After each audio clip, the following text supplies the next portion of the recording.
हम आप सबका छोट भाई भोजपुरी गायक सनी दुलरुआ आप सबका गोड़ छुके गोड़ लागत तानी।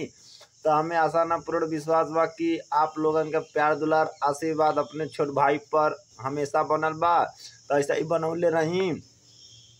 तो आज आप लोगन के बीच में एक बेवफाई दर्द भरा रियल आवाज में लेके आ रहा बानी। आप लोग सुनी जा, अच्छा लगी तो सनी दुलरुआ ऑफिशियल चैनल को लाइक करी, सब्सक्राइब करी, कमेंट में जरूर बताएं जा आप लोगन के ये हमार रियल आवाज़ कैसा लगल। ऐसा ही प्यार दुलार आशीर्वाद बना के कमेंटवा में बतावत रही जा। आप लोगन हमरो हौसला बढ़ी, अच्छा अच्छा कंटेंट आप लोगन के बीच में भेजबला।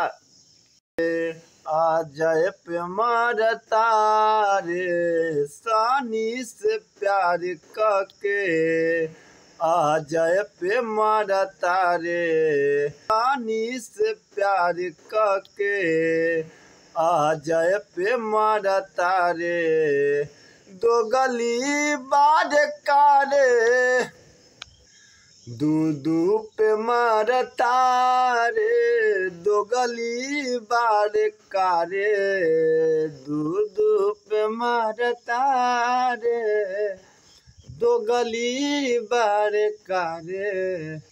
बाबू सोना कह के ही मन में रहता रे, बाबू सोना कह के ही मन में रहता रे, दूधू गो मरता रे पगली बाढ़ कारे, दूधू पे मारता रे पगली बाढ़ कारे।